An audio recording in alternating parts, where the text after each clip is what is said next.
Hello everyone. आज हम लोग पढ़ेंगे कि झारखंड बोर्ड से जो न्यू मॉडल पेपर निकाला गया है प्रोजेक्ट रेल के नाम से। ठीक है, तो आज इसका हम लोग मॉडल पेपर जानेंगे ज्योग्राफी का।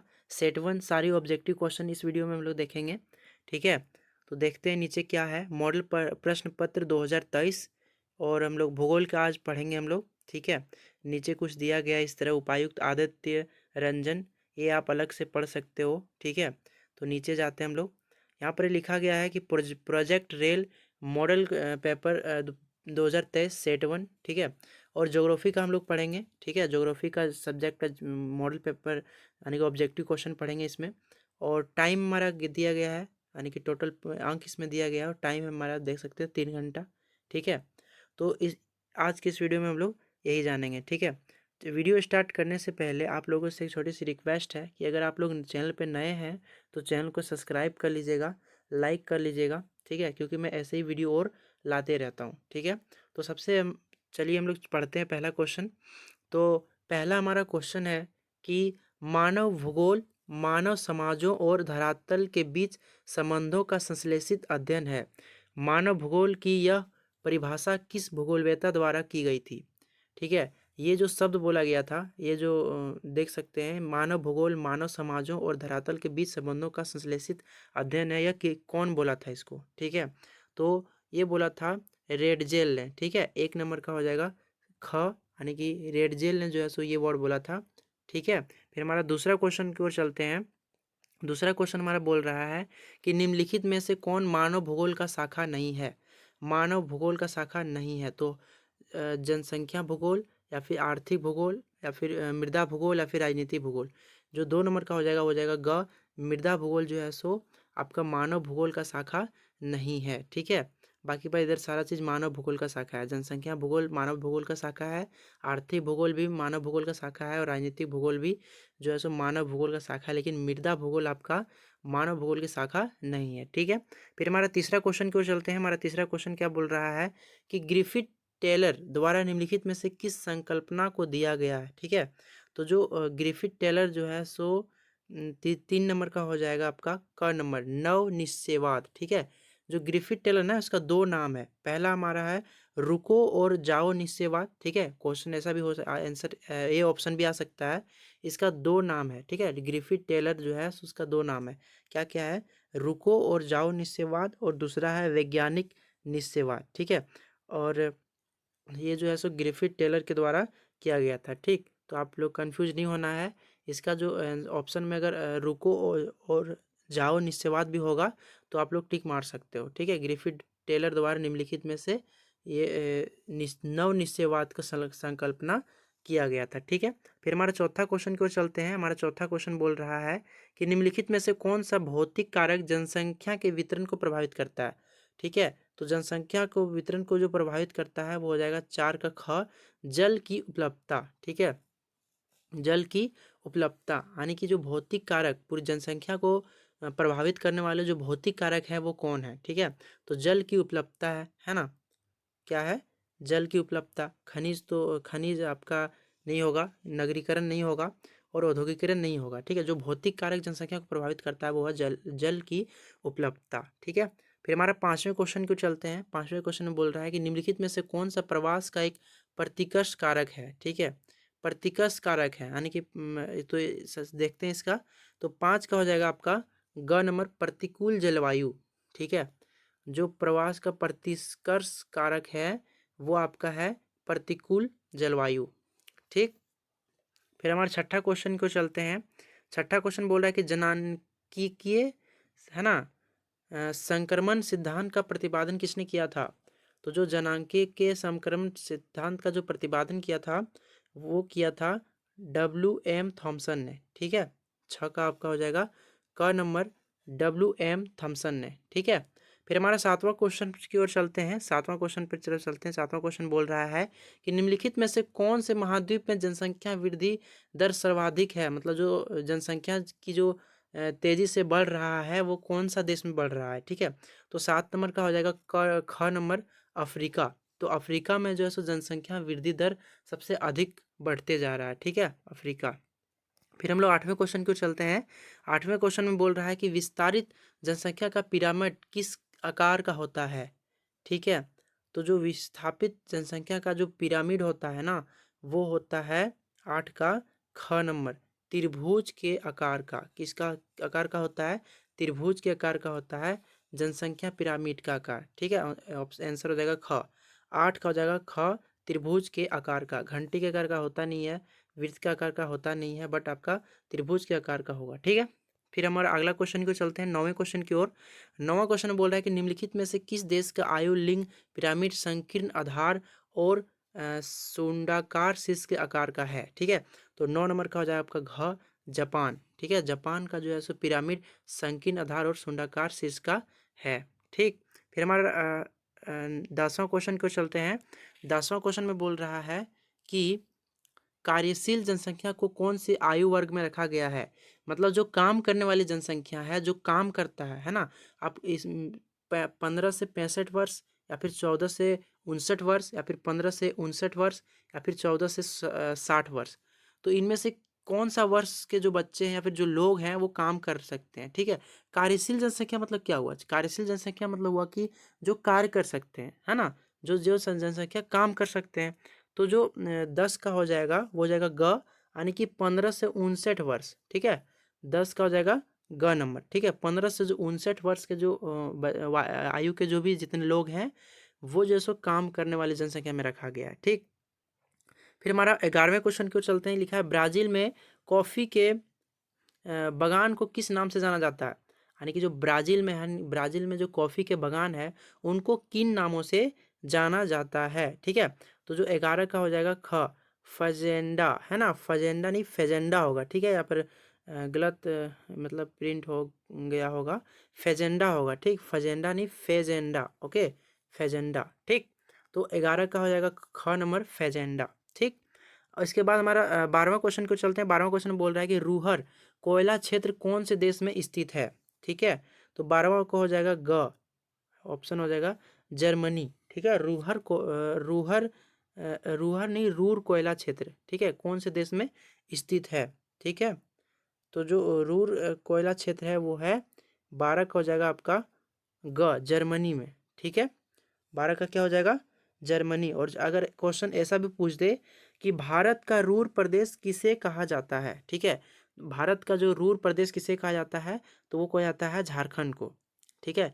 रूर प्रदेश मतलब क्या हुआ कि वहाँ पर ज़्यादा कोयला मिलता है, ठीक है। रूर कोयला क्षेत्र कौन सा देश में स्थित है, तो ये जर्मनी है। इसी तरह अगर भारत का रूर प्रदेश है तो वो कौन सी है, वो है झारखंड, क्योंकि झारखंड में सबसे ज़्यादा कोयला मिलता है, ठीक है। तो समझ गए। फिर हमारा 13वां क्वेश्चन की ओर चलते हैं। 13वां क्वेश्चन हमारा बोल रहा है कि किस क्षेत्र को संयुक्त राज्य अमेरिका का जंग का कटोरा, है ना, कहते हैं, ठीक है। तो 13 का हो जाएगा आपका घ नंबर, यानी कि पिट्सबर्ग, ठीक है, पिट्सबर्ग। 13 का हो जाएगा आपका घ नंबर, पिट्सबर्ग, ठीक है। फिर हम लोग 14 नंबर का जो क्वेश्चन है वो बोलते हैं। 14 नंबर बोल रहा है कि सेवा क्षेत्र को कौन से क्रियाकलाप में शामिल किया जाता है, ठीक है। सेवा क्षेत्र को किस क्रियाकलाप में शामिल किया जाता है, तो वो तृतीय क्षेत्र में शामिल किया जाता है सेवा क्षेत्र को, ठीक है। आपका जो है सो पहला क्षेत्र में क्या आएगा, कृषि, है ना। पहला क्षेत्र में आ गया आपका कृषि, ठीक है। दूसरा क्षेत्र में क्या आ जाएगा आपका विनिर्माण, ठीक है। और जो तीसरा क्षेत्र में हो जाएगा वो सेवा क्षेत्र, ठीक है। पहला क्षेत्र में आप हमने आपको बताया कि पहला क्षेत्र में आता है कृषि, दूसरा नंबर में है विनिर्माण, ओके। फिर तीसरा नंबर में आपका सेवा क्षेत्र, मतलब, ठीक है। तो जो सेवा क्षेत्र है वो तृतीय क्षेत्र में आता है, ठीक है। तो कोई दिक्कत नहीं है। फिर हम लोग अगले क्वेश्चन आने की 15वें क्वेश्चन की ओर चलते हैं। 15 क्वेश्चन बोला है कि बिग इंच पाइपलाइन में कौन से पदार्थ का परिवहन होता है, तो कौन सा परिवहन का परिवहन होता है। 15 का हो जाएगा घ, ठीक है। 15 का हो जाएगा घ, पेट्रोलियम, ठीक है। बिग इंच पाइपलाइन में होता है, उसमें से पेट्रोलियम जो है सो उसमें परिवहन होता है, ठीक है। 15 का हो जाएगा घ नंबर। इसके बाद 16 क्वेश्चन की ओर चलते हैं। 16 नंबर बोला है कि विश्व व्यापार संगठन, है ना, विश्व व्यापार संगठन का जो मुख्यालय है कहाँ है, तो ये जो विश्व व्यापार का जो मुख्यालय है वो है जेनेवा में। 16 का घ, ठीक है। जेनेवा में जो है सो विश्व व्यापार संगठन का मुख्यालय है। फिर 17 नंबर हमारा क्वेश्चन है कि निम्नलिखित में से कौन सा दक्षिण अमेरिका देश, यानी कि ओपेक का सदस्य है, ठीक है। तो 17 नंबर का बोल रहा है जो निम्नलिखित में से कौन दक्षिण अमेरिका देश है ना ओपेक का सदस्य है। तो 17 का हो जाएगा आपका ग नंबर जो कि है चिली। ठीक है, ग नंबर हो जाएगा चिली। 17 का ग नंबर चिली। ओपेक का क्या मतलब होता है? ओपेक का मतलब होता है पेट्रोलियम उत्पादक देश का संगठन। ठीक है, जो एक पेट्रोलियम होता है ना उसका जो उत्पादक होता है देश, उसका संगठन कौन है? तो वो चिली है। ठीक है, और आंसर हो जाएगा ग। ठीक है, 17 का ग। ठीक है, फिर हम 18वां क्वेश्चन की ओर चलते हैं। 18 नंबर का बोल रहा है कि निम्न में से किस प्रकार की बस्तियां सड़क या नदी के किनारे विकसित होती है? तो जो 18 का हो जाएगा वो हो जाएगा ग नंबर रेखिक। ठीक है, रेखीय हो जाएगा, रेखीय। यहाँ पर रेखिक नहीं, रेखीय। ठीक है, रेखीय जो है सो सड़क या नदी के किनारे विकसित होती है। ठीक है, या फिर क्वेश्चन आपको ऐसे भी पूछ सकता है। ठीक है, कि अगर तालाब है ना, निम्न में से किस बस्तियां तालाब या नहर या तालाब, ठीक है, निम्नलिखित में से किस की बस्तियां नहर या तालाब के किनारे विकसित होती है? तो उसका जो आंसर हो जाएगा ना वो हो जाएगा वृत्ताकार, क्योंकि जो नहर या तालाब होता है वो क्या होता है? गोल होता है, इसलिए उसका आंसर होगा वृत्ताकार। और जो सड़क या नदी होता है वो क्या होता है? रेखीय होता है, यानी कि रेखीय होता है। इसी तरह नदी होता है ना, तो उसका हो जाएगा क्या? रेखिक। तो यहाँ पर क्वेश्चन पूछा है कि सड़क या नदी, तो क्या हो जाएगा? रेखिक। ठीक है, कोई दिक्कत नहीं है। फिर हम लोग आगे क्वेश्चन 19 नंबर का पढ़ते हैं। विश्व नगरी है ना शब्द का प्रयोग शब्द सर्वप्रथम किसने किया था? विश्व नगरी, तो इसका जो सर्वप्रथम प्रयोग किया था वो किया था जीन गेटमैन। ठीक है, 18 का हो जाएगा आपका, है ना, सॉरी 19 का, है ना, 19 का हो जाएगा क नंबर, जीन गेटमैन। ठीक है, फिर हमारा 20वां क्वेश्चन है कि पेरी घास का मैदान कहाँ स्थित है? तो जो पेरी घास का मैदान स्थित है वो है 20 का ग नंबर, यानी कि उत्तरी अमेरिका। ठीक है, उत्तरी अमेरिका में पेरी घास का मैदान स्थित है। ठीक है, फिर 21 नंबर का क्वेश्चन को चलते हैं कि 21 नंबर का क्वेश्चन में बोल रहा है कि भारत में विश्व की कितनी प्रतिशत जनसंख्या निवास करती है? पूरी दुनिया की मतलब लगभग कितनी प्रतिशत जो जनसंख्या है वो भारत में निवास करती है? तो 21 का हो जाएगा ग नंबर 17.5% जो है सो भारत में जनसंख्या निवास करती है। 17.5 पूरी दुनिया का, है ना।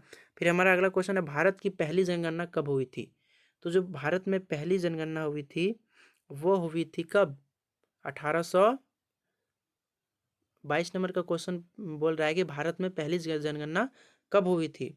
तो जो 1881 में हुआ था, है ना, सॉरी 1872 में। ठीक है, आपका जो भारत में पहली जनगणना हुई थी वो कब हुआ था?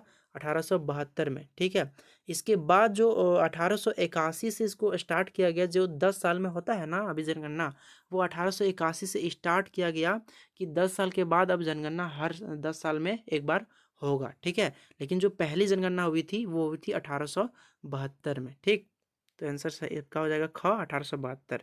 फिर हमारा 23वां क्वेश्चन है कि निम्नलिखित में से कौन सा राज्य का लिंगानुपात सबसे निम्नतम है? ठीक है, तो 23 का आपका हो जाएगा कि ग, जो कि है 23 का ग, यानी कि हरियाणा, है ना। 1877 कितना है? 1877 लिंगानुपात है इसका। ठीक है, 23 का ग नंबर। ठीक है, सबसे निम्नतम और जो सबसे ज़्यादा है ना, जो भारत में सबसे ज़्यादा लिंगानुपात है वो कहाँ पर ही है? तो वो है आपका केरल में। कहाँ है? केरल में। ठीक, फिर आपका 24 नंबर का क्वेश्चन है कि 2011 की जनगणना के अनुसार निम्न में से कौन से राज्य में नगरीकरण का प्रतिशत सर्वाधिक है? मतलब 2011 की जो जनगणना हुआ था उस टाइम का जो नगरीकरण हो, मतलब जो प्रतिशत है ना, वो सर्वाधिक है कौन सा प्रदेश में है, कौन सा राज्य में है? तो वो जो है सो है गोवा में। कहाँ है? गोवा में। ठीक है, गोवा में जो है सो सबसे ज़्यादा नगरीकरण हुआ था 2011 के जनगणना के अनुसार। ठीक है, तो 24 का हो जाएगा आपका ख, गोवा। ठीक है, फिर हमारा चलते हैं 25 नंबर का क्वेश्चन। 25 नंबर में बोल रहा है कि निम्न में से भारत में कौन सा सबसे छोटा भाषाई समूह है? तो 25 का आपका हो जाएगा ख नंबर, है ना। 25 का हो जाएगा आपका ग नंबर, सॉरी 25 का हो जाएगा आपका ग नंबर किरात। क्या हो जाएगा? किरात। जो भारत में सबसे छोटा भाषाई समूह है वो है किरात। ठीक है, यानी कि ग नंबर। ठीक, 25 का ग नंबर। फिर हम लोग चलते हैं 26 नंबर में। 26 नंबर में बोल रहा है कि गांव से गांव प्रवास में महिलाओं की सर्वाधिक संख्या का क्या कारण है? ठीक है, मतलब क्या होता है महिलाओं की सर्वाधिक संख्या का क्या कारण है? ठीक है, बड़ा ही अच्छा ही क्वेश्चन पूछा है कि जो गांव से गांव प्रवास यानी कि एक गांव से दूसरे गांव में जो महिलाएं या फिर लड़की लोग चली जाती है, उसका क्या कारण है? वो क्या है कि वो विवाह हो जाता है, उसका क्या हो जाता है? विवाह हो जाता है, तभी ना गांव के लिए एक लड़कियां दूसरी गांव में चली जाती है। ठीक है, उसका विवाह हो जाती है। रोजगार मिलती है? बिल्कुल नहीं, है ना। शिक्षा मिलती है? नहीं। अगर सुरक्षा मिलती है? फिर भी नहीं। अगर किसी को रोजगार दो, क्या वो अपना गांव छोड़ के दूसरा गांव जाएगा? नहीं ना। शिक्षा भी दोगे तो अपना गांव छोड़ के वो दूसरे गांव नहीं जाएगा, लेकिन एक सुरक्षा भी दोगे तो भी वो अपना गांव में ही रहेगा, लेकिन दूसरे गांव में नहीं जाएगा। लेकिन जब वो शादी हो जाता है, विवाह हो जाता है, तो एक गांव छोड़ के वो दूसरे गांव जाता है। गांव से गांव प्रवास, प्रवास मतलब क्या हुआ? एक जगह से दूसरी जगह जाना। ठीक है, तो आपका आंसर क्या हो जाएगा? 26 का हो जाएगा ख, विवाह। ठीक है, 27 नंबर का बोल रहा है कि निम्नलिखित में से कौन से अर्थशास्त्री ने मानव विकास सूचकांक का निर्माण किया था? तो 27 का आपका हो जाएगा क नंबर, जो कि है डॉक्टर महबूब उल हक, जो कि पाकिस्तान के थे। ठीक है, निम्नलिखित में से कौन अर्थशास्त्री ने मानव विकास सूचकांक का निर्माण किया था? डॉक्टर महबूब उल हक। ठीक है, जो कि पाकिस्तान के थे। आपका 28वां क्वेश्चन है कि मानव विकास सूचकांक में भारत का कौन सा राज्य सर्वोच्च स्तर पर है? तो वो है केरल। ठीक है, मानव विकास का जो सूचकांक है, वो भारत का जो सर्वोच्च स्तर पर है वो है केरल। ठीक है, 28 नंबर का हो जाएगा घ। फिर हमारा 29 नंबर का बोल रहा है कि 2011 के जनगणना के अनुसार भारत के कौन से राज्य में महिला साक्षरता दर सबसे कम है? महिला सबसे कम पढ़ी लिखी है, वो 2011 की जनगणना के अनुसार कौन से राज्य में महिला साक्षरता दर सबसे कम है? तो वो है बिहार। ठीक है, बिहार में जो है सो महिला कम ही है, पढ़ी लिखी है, और पुरुष भी। ठीक है, 2011 के जनगणना के अनुसार। ठीक है, फिर 30 नंबर का क्वेश्चन पूछ रहा है कि निम्नलिखित में से कौन सा राष्ट्रीय जलमार्ग सबसे लंबा है? जलमार्ग सबसे लंबा है, निम्नलिखित में कौन सा राष्ट्रीय जलमार्ग जो है सो लंबा है? तो वो है क नंबर का, 31 का हो जाएगा आपका क नंबर, सॉरी 30 का हो जाएगा आपका क नंबर NW यानी कि 1। ठीक है, NW1, जो कि कितना लंबा है? 1600 किलोमीटर। कितना है? 1600 किलोमीटर। ठीक, इसके बाद हम लोग 31वां क्वेश्चन क्यों चलते हैं। 31 नंबर क्वेश्चन बोल रहा है कि निम्नलिखित में से कौन सा एक प्राकृतिक पतन है? ठीक है, जो हम लोग का प्राकृतिक पतन है वो है मुंबई। ठीक है, 31 का आपका हो जाएगा घ नंबर, मुंबई। अच्छा, पतन मतलब क्या होता है? पतन का मतलब होता है बंदरगाह। ठीक है, जहाँ पर दूसरे देश से सामान लाके वहाँ पर रोका जाता है और वहाँ से सामान उतारा जाता है। ठीक है, आयात निर्यात होता है। ठीक है, उसको हम लोग बंदरगाह बोलते हैं कि नहीं बोलते हैं? तो वो प्राकृतिक कौन सा है? मुंबई। जो मुंबई है ना, मुंबई पतन, वो है प्राकृतिक है, नेचुरल। वहाँ कोई मानव नहीं बनाया उसको, अपने से वो बंदरगाह बना हुआ है। ठीक है, ठीक है, चेन्नई, एन्नोर, JLN पतन, ये सब नहीं है, मुंबई है। ठीक, 32 नंबर का क्वेश्चन बोला कि निम्नलिखित में से कौन सा हैजा तथा पोलिया बीमारी के कारण है? तो ये है आपका जल प्रदूषण। 32 का हो जाएगा आपका क, जल प्रदूषण। ठीक है, फिर हम अगला जो 33वां क्वेश्चन है बोला UNDP का पूरा नाम बताएं। UNDP का पूरा नाम बताएं। तो 33 का हो जाएगा आपका ख number, United National Development Programme. ठीक है, तो आपका हो जाएगा 33 का ख नंबर, 33 का आपका हो जाएगा ख, यूनाइटेड नेशन डेवलपमेंट प्रोग्राम। ये आपका 33 का ख हो जाएगा। ठीक है, फिर आपका है 34 नंबर का कि टिस्को इस्पात संयंत्र कहाँ अवस्थित है? तो जो ये टिस्को इस्पात संयंत्र है वो है घ नंबर, यानी कि झारखंड में। और झारखंड में कहाँ पर ही है? तो ये है आपका जमशेदपुर में। ठीक है, ये आपका है जमशेदपुर में है। टिस्को का जो पूरा नाम है वो है टाटा आयरन स्टील कंपनी। जो टिस्को है ना, इसका फुल फॉर्म है टाटा आयरन स्टील कंपनी। ठीक, फिर हमारा 35वां क्वेश्चन है, लास्ट क्वेश्चन ये बचा है हम लोग का कि दुर्गापुर इस्पात संयंत्र किस देश के सहयोग से स्थापित किया गया है?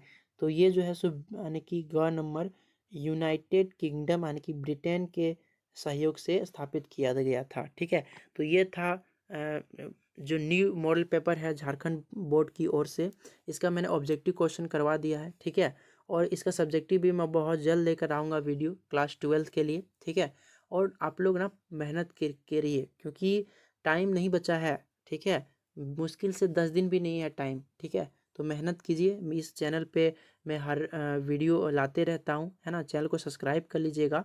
ठीक है, और हमेशा एक्टिव रहिए, क्योंकि मैं हमेशा इसमें वीडियो डालते रहता हूँ। और मेहनत करते रहिए, है ना। और अच्छे नंबर लाए आप लोग। लाने की कोशिश करिए, ठीक है। तो फिर मिलते हैं अगले वीडियो में। Thank you, love you all.